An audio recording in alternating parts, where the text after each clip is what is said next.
We opted, instead of going straight to our hotel, to stop off at the village and get a lie of the land, hoping it would save us time tomorrow. Yeah.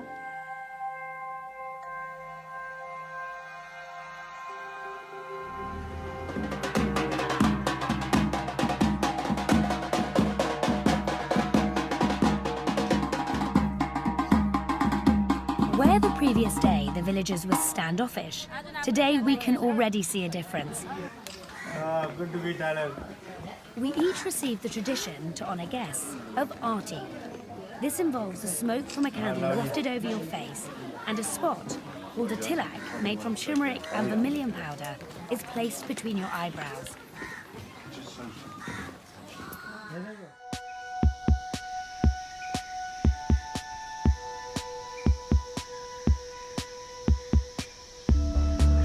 With stiff limbs, we made our way to the site, looking forward to what the day had to offer. The team turned up for day 2 on the build. Have a little walk down to our tent where we kind of dump all our stuff and have our food. So this is the foundation we helped build yesterday. It's looking pretty finished. We've got about an hour's work just to top it off. You can see the guys are starting to fill up the inside. We need to get it above ground level because then they'll damp it down with water and that'll compact the soil and make it nice and hard. This is how the guys actually make the mortar that's used to bind the bricks together. It's agricultural, shall we say, but very effective. And you can see the guys have actually built some scaffolds to get them up to the next level once the bricks go up. Then you can see the guys over here actually on the scaffold they've built.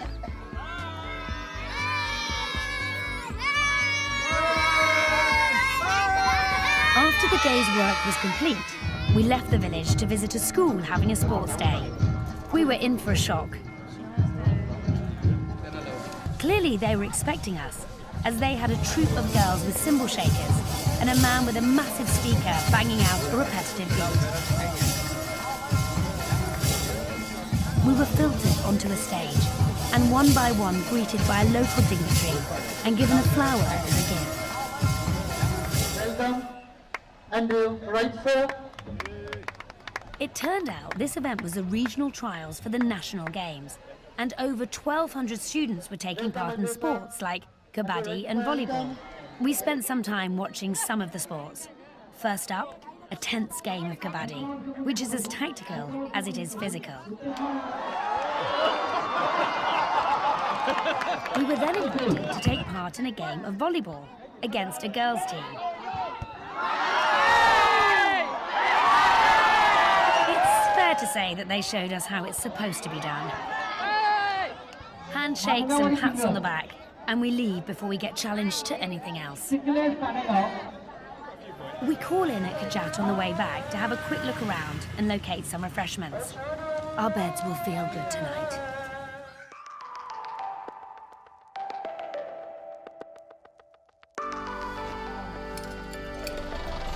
Good morning, world. Day 3. Yeah, commentary's good. Yeah, is that all right? Perfect. Yeah, we've done an awful lot in 2 days. I think we're at least half a day ahead of schedule. And it's a pretty good team, especially the BT crowd. We've heard much about how the women of the villages are responsible for so much. But one of their main duties is walking to the nearest well and fetching water. Our village is lucky because its well is only 1 kilometre away. We ask if we can help, and so we take a trip there to experience what these women have to do every day. You were hoping. Even watching the team shift this amount of water in the persistent heat is tiring.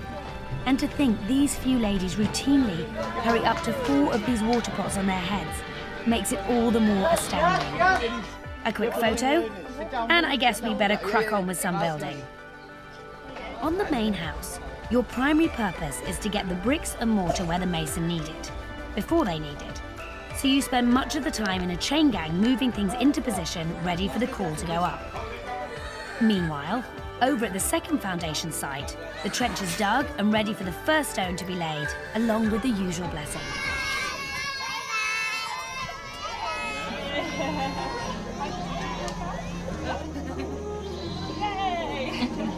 That evening, we visited a nearby village that had some families who the charity had already built homes for. The homeowners were kind enough to let us see their home.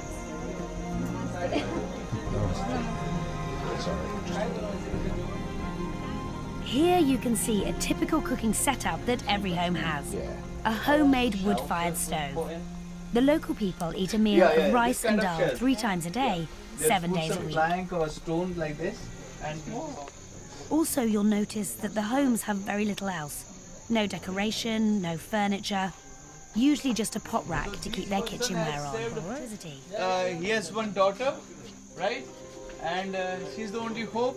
And if you had come over here, his house was like that. The homeowners, although very shy, proudly answered our questions about what it was like to have a Habitat for Humanity home. And finally, we were treated to a series of tribal dances performed by the villagers.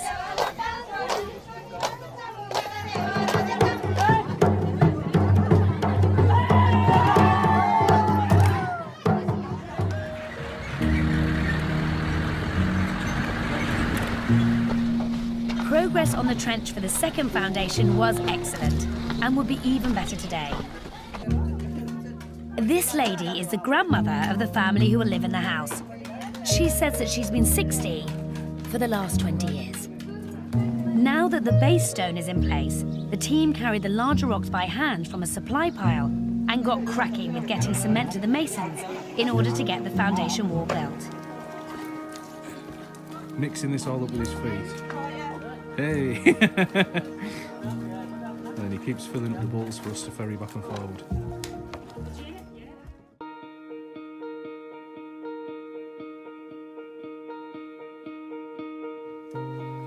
The final day's building work consisted of a big push on the brick house to get the last few walls completed. Then, inevitably, with emotions running high, a bit of mucking around. We then had some free time to spend with the kids. So far, we grabbed a few moments here and there, but this was great because it was proper dedicated time to enjoy with them. We handed out prizes and gifts and made donations to the village school. We learnt a lot too. We learnt that children's birthdays aren't celebrated because the cost of a balloon was broadly the same as a day's supply of food for the family. It was great to be able to give them tiny gifts that our kids would take for granted. But to these little ones, these were things of wonder. Even handing out stickers was a major event. After decorating the 3 sites with balloons and bunting, we headed down to the brick house in order to do a formal blessing and handover.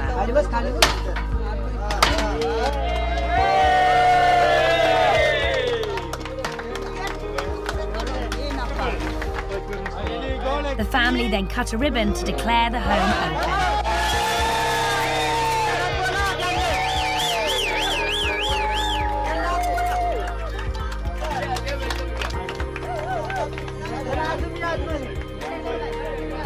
They then conveyed their thanks for our help. तुम्ही आल्याबद्दल आम्हाला खूप खूप आभार वाटले आणि एवढे वर्ष आम्ही झोपडीतच होतोय. Very good. काय झालंय तुमचं?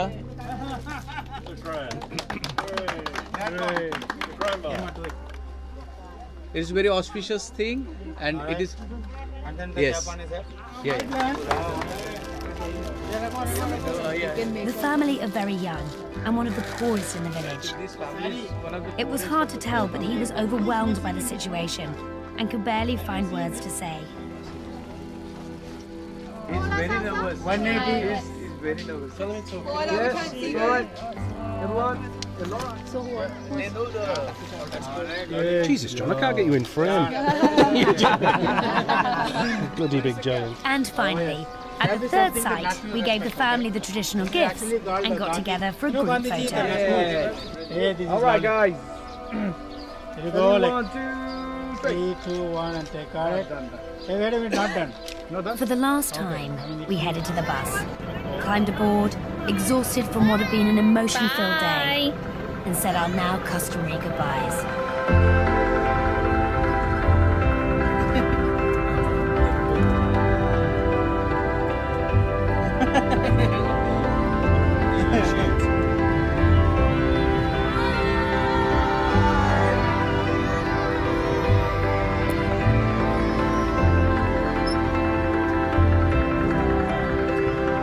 the bus trundled down the dust road away from the village, a hush gradually descended on the bus. You could see everyone deep in thought. The last week had been a roller coaster, but what a ride.